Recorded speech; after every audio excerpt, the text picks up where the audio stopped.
दोस्त पिछले लेक्चर में अपन पढ़ चुके हैं किस प्रकार से आपको क्या करना है, काइनेटिक एप्लीकेशन ऑफ किस प्रकार से अपन देख ली थी सीएफटी की इनर्ट व लेबाइल कॉम्प्लेक्सेस में।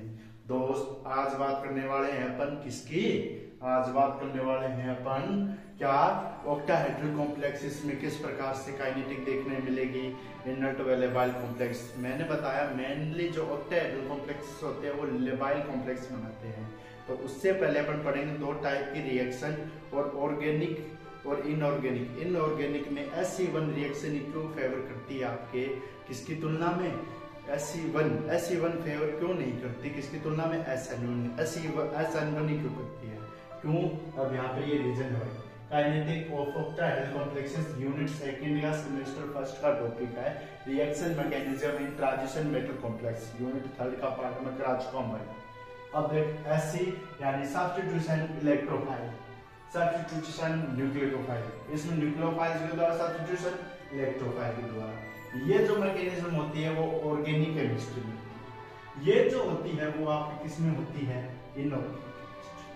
क्यों होती है? इसमें इलेक्ट्रोफाइल मेटल और लिगेंड के बीच में बात करूं तो कौन होगा भाई, इलेक्ट्रोफाइल जिस पर प्लस हो प्यार किससे करता है, नेगेटिव से। तो किसके पास जाएगा, नेगेटिव जाने जा रहा है वो तो प्लस बढ़ा हुआ।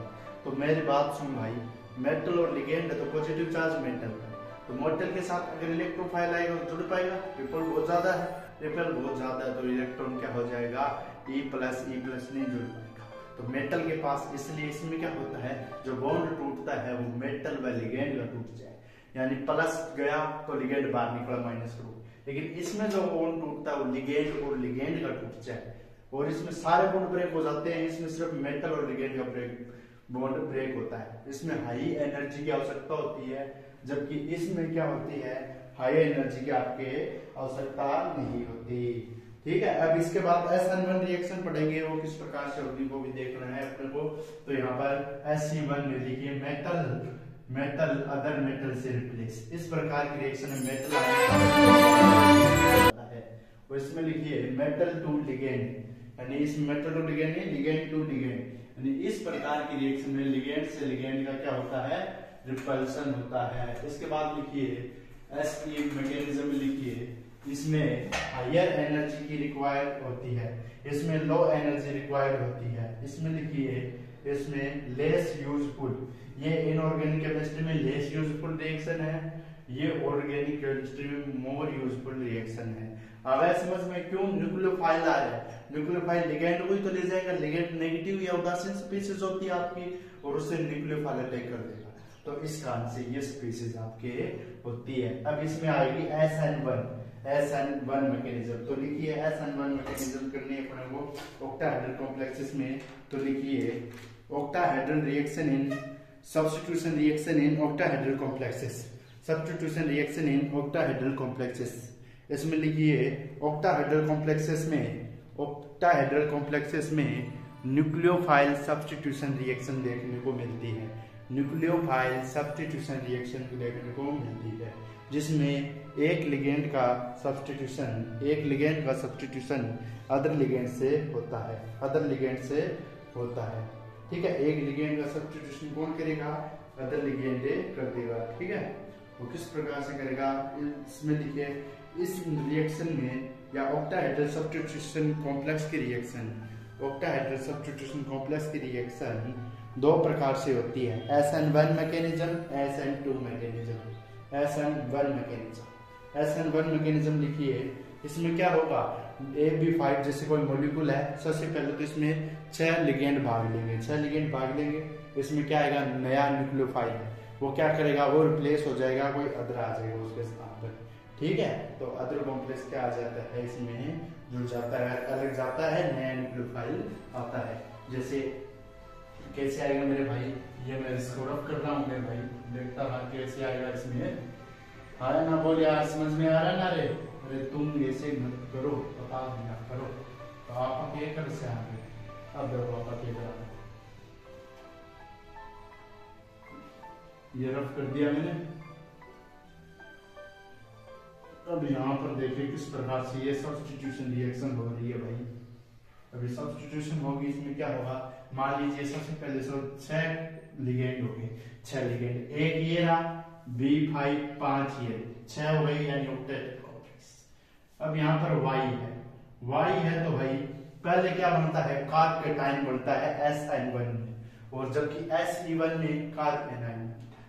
ठीक है, तो SN1 में कार्बोकेटाइन बनेगा, तो ऐसे माने ऑर्गेनिक के लिहाज से देखें, और यहाँ पर एक X पॉजिटिव है, X नेगेटिव है, अटैक करने हुए पड़ा हुआ है, और ये न्यूक्लियोफाइल है Y नेगेटिव, इसके साथ X जुड़ा हुआ है। पहले याद रखना, ये कंपाउंड की बात करूं तो मैं कैसे बताऊं मेरे भाइयों को, जैसे अपने रिएक्शन होती थी कार्बन, यहाँ पर X हैलाइड होता था, अब यहाँ से नया न्यूक्लियोफाइल आता था, जैसे सोडियम ये आता था, NaO आता था, तो ये क्या कर लेता था, पॉजिटिव चार्ज जो आपके इलेक्ट्रोफाइल है, या इसमें अपन न्यूक्लियोफाइल की बात करें तो न्यूक्लियोफाइल के रूप में अपन क्या लेते हैं, न्यूक्लियोफाइल के रूप में अपन ले सकते हैं OH नेगेटिव।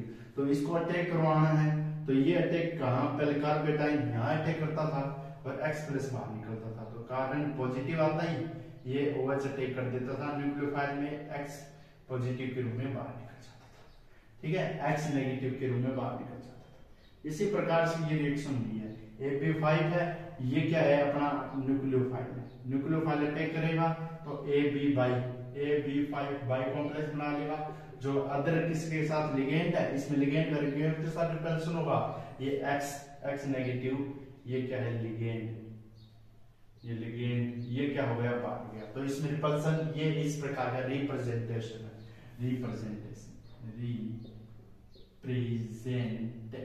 ये क्या है मेरे भाई, रिप्रेजेंटेशन है। अब इसके बाद है SN1, हेडिंग डालिए SN1 mechanism in octahedral complexes. SN1 mechanism किस प्रकार से होगी, लिखिए, यह फर्स्ट ऑर्डर की रिएक्शन होती है, तथा इस रिएक्शन में, यह फर्स्ट ऑर्डर रिएक्शन होती है, इस रिएक्शन में का रेट स्लो स्टेप पर डिपेंड करता है, इस रिएक्शन का रेट स्लो स्टेप पर डिपेंड करता है, अतः यह 2 टाइप या 2 स्टेप में कंप्लीट होती है, अतः यह 2 स्टेप में कंप्लीट होती है। फर्स्ट स्टेप में क्या होता है, फर्स्ट स्टेप में कार्बोकेटाइन का निर्माण होता है, फर्स्ट स्टेप में कार्बोकेटाइन या फर्स्ट स्टेप में MXY डिसोसिएट होता है, वह Y नेगेटिव व MX प्लस 5 में, जो एक स्लो स्टेप होता है, तथा रेट ऑफ रिएक्शन इसी पर डिपेंड करती है, इसलिए इसको RDS स्टेप भी कहते हैं, तथा यह रिएक्शन फर्स्ट ऑर्डर काइनेटिक्स को फॉलो करती है। तो स्टेप फर्स्ट देखिए किस प्रकार से लिखा है, कौन सी फेवर करेगी, SE1 या SN1 क्यों करेगी भाई, SN1 में न्यूक्लियोफाइल अटैक के लिए आएगा, और उसमें क्या होता है, उसमें लिगेंड व लिगेंड के बीच का बॉन्ड टूट जाए, जबकि आपके कौन सा, अगर आप बात करें ऐसी रिएक्शन में, तो उसमें इलेक्ट्रोफाइल कौन होगा, मेटल और लिगेंड के बीच में बॉन्ड तोड़ना ज्यादा प्रबल होगा, या लिगेंड में, मेटल और लिगेंड में माइनस है, पहले से माइनस, तो माइनस बॉन्ड बना रखा, तो पहले से छोड़ना चाहता है किसी और को, अगर किसी और को छोड़ना चाहता है वो छोड़ देगा, और पहले जान ही नहीं चाहता, बीच में कोई दखल दे रहा तो नहीं जाना चाहता। तो इसमें लिखिए kinetic application of octahedral complexes, सबसे पहले एक तरफ लिखिए इलेक्ट्रोफाइल रिएक्शन, एक तरफ लिखिए न्यूक्लियोफाइल रिएक्शन। तो इलेक्ट्रोफाइल रिएक्शन में लिखिए, इस प्रकार की रिएक्शन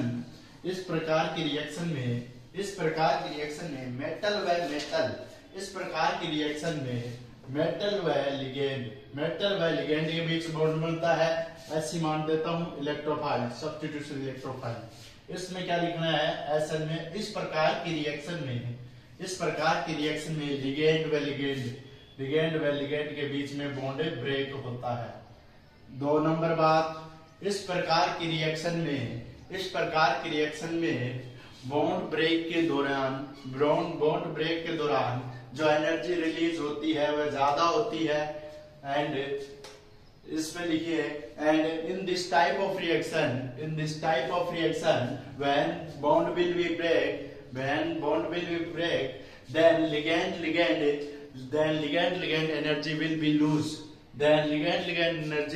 lose, इसके बाद थर्ड बात लिखिए, ऐसी रिएक्शन में मेटल व लिगेंड के बॉन्ड के अलावा सभी बॉन्ड तोड़ने पड़ते हैं, और इस प्रकार की रिएक्शन में, इस वाले खांचे में लिखना है, इस प्रकार के रिएक्शन में लिगेंड व लिगेंड के बीच का बॉन्ड ही तोड़ना पड़ता है। इसलिए लास्ट में लिखिए, इसलिए इनऑर्गेनिक केमिस्ट्री में we will be prefer to SN1 reaction। लिख लिया। अब इसके बाद लिखिए substitution reaction of octahedral complexes। इसमें लिखिए the SN reaction are two types in octahedral complexes। First reaction कौन सी होगी? SN1 reaction. इस प्रकार की रिएक्शन को इसमें लिखना है आगे, इस प्रकार की रिएक्शन को यूनिमोलिकुलर यानी एक परमाणु, इस प्रकार की रिएक्शन को यूनिमोलिकुलर रिएक्शन भी कहते हैं, क्योंकि इस रिएक्शन की rate of reaction one molecule पर डिपेंड करती है। दूसरी बात, इस रिएक्शन में प्रथम स्टेप स्लो स्टेप होता है and second step fast step होता है। इसके बाद 3 नंबर लिखिए, इस प्रकार की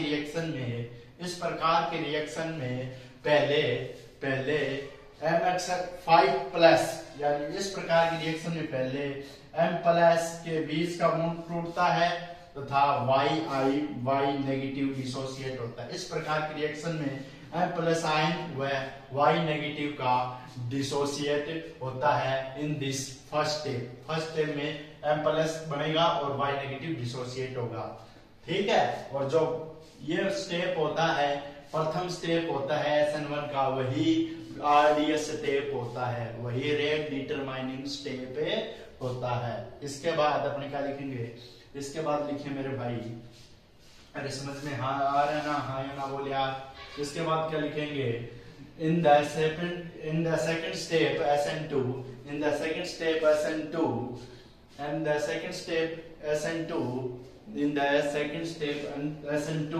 will be fast step because क्यों होता है ये फास्ट स्टेप? क्योंकि इस दौरान मेटल से लिगेंड जुड़ता है।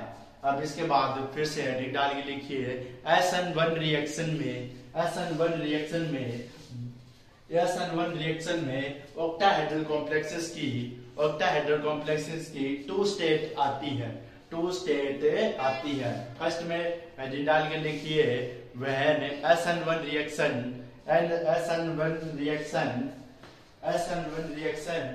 in the first step MX+5 square planar intermediate। यानी जब कौन सा स्टेप? जब SN1 रिएक्शन के फर्स्ट स्टेप में क्या बने? MX+5 इंटरमीडिएट बने। सेकंड बात लिखिए, इसी की सेकंड बात लिखिए, दूसरी बात में लिखिए, in the second step या in the second type MX5+ intermediate be like trigonal bipyramidal। अब बताऊंगा ये किस प्रकार से, ये पहले तो लिखी आनी है, फिर आपको ये लिखना है और किस प्रकार से ये रिएक्शन हुई है। पहले इंटरमीडिएट बनेगा, उसके बाद 2 स्टेप इंटरमीडिएट बनेगा। पहले वाले बनेगा बाई पिरामिडी और दूसरे वाले स्टेप में वो बाई पिरामिडी ट्राइगोनल बाई पिरामिडी बन जाएगा। तो देखिए मेरे भाई किस प्रकार से रिएक्शन होती है। गाइस अब देखिए मैं क्या कहना चाहता था, ऐसा मैकेनिज्म होगी, 2 स्टेप में संपन्न होगी, यूनिमोलिकुलर रिएक्शन होगी। यूनिमोलिकुलर कैसे, काइनेटिक फर्स्ट स्टेप। तो यहाँ पर क्या है, सिर्फ रिएक्टेंट पे रेट ऑफ रिएक्शन डिपेंड कर रही है। रिएक्टेंट ही और कोई बाहर से नहीं आया है, ना कोई आया है, तो इस कारण से रिएक्टेंट की रेट ऑफ रिएक्शन पर डिपेंड करेगी। और अपने पता है ये यूनिमोलिकुलर, इसलिए क्या होगी, इसका जो ऑर्डर होगा फर्स्ट ऑर्डर रिएक्शन। कौन सी ऑर्डर की होगी, फर्स्ट ऑर्डर। भाई जो काइनेटिक है ना वो आपके हर चीज में घुसा देती है। काइनेटिक फिजिकल केमिस्ट्री की एक ब्रांच होती है काइनेटिक केमिस्ट्री, तो उसमें इसको घुसा रखा है। फिजिकल केमिस्ट्री में काइनेटिक है, इनऑर्गेनिक में काइनेटिक पढ़ो, ऑर्गेनिक में भी काइनेटिक्स पढ़ो तो अच्छा है। ठीक है, अच्छा है पता हो। ठीक है, कभी कोई पूछ लेना आपको SC1 रिएक्शन, SN1 रिएक्शन, ठीक है, और यहां तक कि E1 रिएक्शन कौन सी काइनेटिक को फॉलो करती है, ये सभी आपके फर्स्ट ऑर्डर काइनेटिक को फॉलो करती है। उसी प्रकार E2, SC2 और इस प्रकार से, तो ये कौन से करती है, इस प्रकार से एक आते हैं E1CP। E1 नाम तो उसका E1CP है, कॉन्जुगेटेड बेस मैकेनिज्म है, इसलिए वो कौन से फॉलो करती है, वो सूडो ऑर्डर रिएक्शन फॉलो करती है। इसके बाद देखिए क्या हुआ, फर्स्ट स्टेप में MX5+5, पहले लिगेंड गिनेंगे तुम्हें 5 6 लिगेंड, वाई कोई अलग न्यूक्लियोफाइल 7 नहीं है, 6 लिगेंड, 6 लिगेंड है। 6 लिगेंड में देखिए 6 लिगेंड होने चाहिए, ऑक्टाहेड्रल कॉम्प्लेक्सेस बना लिया। यहाँ पर क्या क्या है, एक पॉजिटिव आयन आएगा, Y- डिसोसिएट होगा। फर्स्ट स्टेप आया समझ में जो लिखवाया। सेकंड स्टेप में डिसोसिएट आयन या न्यूक्लियोफाइल, ये बियर डाई के न्यूक्लियोफाइल आया है, ये X प्लस के साथ जुड़ जाए, क्योंकि ये प्यार किससे करता है, जिससे प्यार होता है उसी के साथ तो इकरार होता है, तो इसको प्यार किससे हो जाएगा, इसके साथ, जिसके साथ क्या हो जाएगा, ये बॉन्ड बना लेगा। अब इसके बाद क्या होता है, ये इसी प्रकार से फर्स्ट ऑर्डर काइनेटिक्स की रिएक्शन होती है। अब इसके बाद लिखिए जो स्टेप आता है वो बता देता हूँ। First step, in the first step MX5 intermediate square pyramidal, in the first step intermediate square pyramidal. देखिए गाइस क्या है ये, type of intermediate in SN1 reaction में या सब्स्टिट्यूशन न्यूक्लियोफिलिक में किस प्रकार से ये इंटरमीडिएट होगा। तो इसमें 2 प्रकार के इंटरमीडिएट बनेंगे। पहले में तो MX+5 आयन है वो स्क्वायर पिरामिडल बनाएगा, DsP2 वाली आकृति बनाएगा मेरे भाई। दूसरे में क्या करेगा, ये स्क्वायर पिरामिडल से sp3d में चला जाएगा। sp3d की कौन सी होती है, ट्राइगोनल बाइपिरामिड। तो यहाँ से क्या होगा, ये बॉन्ड पड़ा हुआ है, पहले बॉन्ड गिने 1 2 3 4 5 6 बॉन्ड है, तो यानी 6 लिगेंड तो कौन सा है, ये ऑक्टाहेड्रल है। फिर इसके बाद क्या होगा, Y का दिल टूट जाएगा और ये Y- बाहर चला जाएगा, तो जी इसको कोई मिलेगा ही नहीं, तो ये माइनस चला गया, इस पे पॉजिटिव बन गया, ये माइनस की शेप हो गई, तो इसकी ये स्क्वायर पिरामिडल होगी, स्क्वायर पिरामिडल। अभी आपने सोचा है स्क्वायर पिरामिडल कैसे है, स्क्वायर तो दिख रहा है, पिरामिडल कहाँ है, अरे पिरामिड बन रहा है ना मेरे भाई, ये देख और ये देख, पिरामिडल है, इसको उल्टा कर, पिरामिड है, पिरामिड कैसे होते हैं, ऐसे, तो ऐसा शेप बन रहा है ना एक के कारण। वैसे तो स्क्वायर पिरामिडल था, लेकिन स्क्वायर पिरामिडल हो गया, तो स्क्वायर पिरामिडल। जब ये इन द सेकंड स्टेप किसकी तरह बिहेव करेगा, ये intermediate MX+5 intermediate is trigonal bipyramidal, trigonal bipyramid, द्विकोणीय, ठीक है, त्रिकोणीय द्विपिरामिडियो, क्या है, त्रिकोणीय द्विपिरामिडियो, त्रिकोणीय द्विपिरामिडियो हिंदी वाले बच्चों के लिए। तो यहाँ पर ये ऑक्टाहेड्रल है, ऑक्टाहेड्रल कॉम्प्लेक्सेस है, Y- फिर से रिलीज हो जाएगा, और ये आकृति इंटरमीडिएट की ऐसे ना बनकर ट्राइगोनल बाइपिरामिडल बनेगी। अब के बाद जो Y- हुआ है, जो लूज हुआ है, या MX+5 है अपने पास, ये मान लीजिए ये यहाँ से लूज हुआ है, पहले निकला था, ये यहाँ से निकला हुआ है। अब के बाद कम्युना क्या करेगा, इसके अंदर आ जाएगा, और इसके अंदर आते क्या हो जाएगा, अपनी आकृति बन जाएगी। पहले आकृति बनाई AC और ये TBP, इसे ट्राइगोनल बाइपिरामिडल इंटरमीडिएट बोलते हैं। ये M है, ये M है और ये M है। इसी कहानी ये यहाँ पर क्या है, एक Y है, ये X है, ये X है, ये X है, ये X है। तो इस प्रकार की पिरामिड मिल जाएगी। X की जगह अपन साइनाइड मान सकते हैं। M कोई मेटल आयन है, जैसे Fe हो गया, ठीक है, जैसे कोबाल्ट हो गया, निकल हो गया, डी ब्लॉक का ही आएगा, ठीक है। और ये Y का न्यूक्लियोफाइल है, जैसे OH आयन आ गया न्यूक्लियोफाइल में, जिसके ऊपर क्या हो, जिसके ऊपर खुद नेगेटिव नेगेटिव हो और प्लस से प्यार करता हो, वही होता है। तो ये होती है टाइप ऑफ इंटरमीडिएट SN1, दो प्रकार की पढ़ लिए। तो आने वाले नेक्स्ट लेक्चर में अपन बात करेंगे किस प्रकार से SN2 रिएक्शन होगी ऑक्टाहेड्रल कॉम्प्लेक्सेस में। Okay guys, bye bye, tata, see you, मिलते हैं कल नेक्स्ट वीडियो के साथ।